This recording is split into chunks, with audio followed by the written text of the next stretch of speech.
But how do you know it's being projected psychotronically and it's not just a function of her own old age and sort of Sure. I mean, that's the pre-death? conventional skeptical response.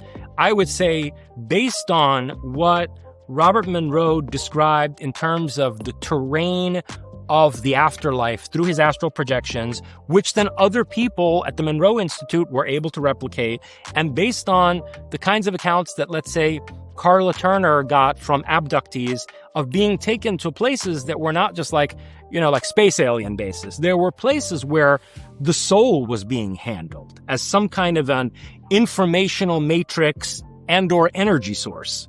John Lear would say that there's like a soul catcher on the moon, but he also was kind of crazy and would say a lot of stuff that, probably was BS. I guess my point is we don't need to I've heard that, by the way. I've heard him talk about it. My point is we don't need to depend on him. Other people have said this, and let me give you one more example of somebody who's described this is, I hope I don't get this name wrong.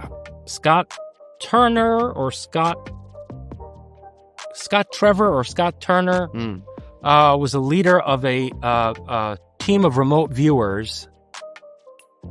And these are private sector remote viewers, I think, of the kind who offer corporate services and stuff like that, who did a remote viewing on the word moksha. Moksha. So what was in the envelope was moksha, the target they were blind to. Moksha means liberation in Sanskrit. It's like how you get out of the wheel of samsara. And so he does this session with his team.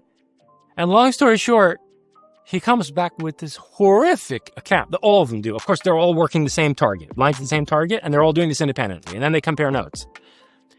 And they said that you can't achieve moksha because as you try to escape the earth, there's something that grabs you and bends you back toward the earth. Like if you're a ray of light, it's like it bends the light that's your soul back toward the earth, like what do you call them? A lensing effect.